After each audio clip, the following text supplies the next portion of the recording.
جمعیت علماء پاکستان کے زیر اہتمام شیر محمد نورانی انتظامیہ نے تحفیظ القرآن ٹرسٹ نے سالانہ جلسہ دستار فضیلت اور تقسیم اسناد کا اہتمام کیا۔ اس حوالے سے قائد ملت علامہ شاہ احمد نورانی کے ہاتھوں سے لگایا جانے والا پودا جامع مسجد قباء KMC اسٹور نشتر روڈ کراچی میں محمد حسین مفتی محمد اسماعیل نورانی اور شاہ محمد اویس نورانی صدیقی نے خطاب کرتے ہوئے کہا کہ اگر ہم نے آج اپنا قبلہ درست نہ کیا تو ہمارے بچے عورت ماج کے ساتھ کھڑے ہوں گے۔ جس ملک کے اندر NGOs کے نام پہ میں اکثر بتاتا ہوں کہ چھوٹے تھے یمن مسجد میں حضرت صاحب نے خطبہ کیا، خطبے کے دوران 1986 کی بات ہے، 86-87 کی بات ہو، 86-87 میں حضرت صاحب رحمۃ اللہ علیہ نے فرمایا کہ پاکستان کے اندر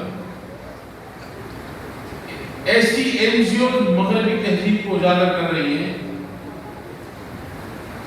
جو اس ملک کے اندر گلی محلوں میں کنجر خانہ کھولنا چاہتی ہیں۔ ہماری جامع مسجد قباء سے نورانی مدرسے سے کثیر تعداد میں بچے حافظ قرآن بھی ہوئے۔ آج تقریباً 3-4 سال سے ماشاءاللہ ہو رہا ہے پروگرام، اور اللہ کی رحمت سے لوگ ہمیں خصوصی تعاون بھی کر رہے ہیں، اور اللہ کے فضل و کرم سے یہ مسجد کو بھی جو ہے نا تقریباً اچھا خاصا وقت ہو گیا ہے۔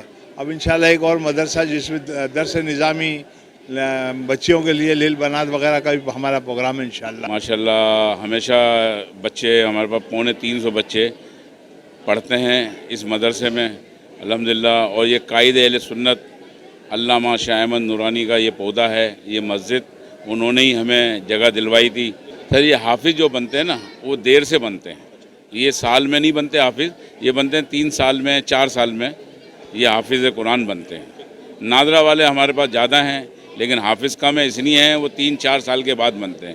یہ ہمارا تیسرا پروگرام ہے ماشاءاللہ۔ تو بہت خوشی محسوس ہو رہی ہے، خاص کر یہ کریڈٹ تو پہلے میرے ماں باپ کو جاتا ہے، اس کے بعد میں خود پورے پاکستان کی طرف سے جمعیت علماء پاکستان نورانی کا شکریہ ادا کرتا ہوں۔ اس مدرسے کا نام ہے نورانی مدرسہ تحفیظ القرآن، جو علامہ شاہ احمد نورانی صدیقی رحمۃ اللہ علیہ کی یاد میں ان کی یادگار کے طور پر یہاں پر منعقد کیا گیا ہے، اور یہاں پر الحمدللہ تقریباً 400 کے قریب بچے تعلیم حاصل کر رہے ہیں، اور مستقبل میں جو ہمارا ایک جامعہ کا بھی پروگرام ہے خواتین کے لیے بھی، اور ماشاءاللہ ہم نے پیچھے جگہ بھی شاید ابھی ہم آپ کو وزٹ کراتے ہیں۔ اویس نورانی نے بتایا کہ ملک میں ایک مافیا اسلامی نظام میں رکاوٹ بنا ہوا ہے اور ہماری نسلوں کو مغربی تہذیب کی طرف دھکیلا جا رہا ہے۔ اس موقع پر 70 سے زائد بچوں کو دستار بندی کی گئی اور اسناد بھی تقسیم کی گئیں۔ Nadeem Siddiqui, M7 news, Karachi.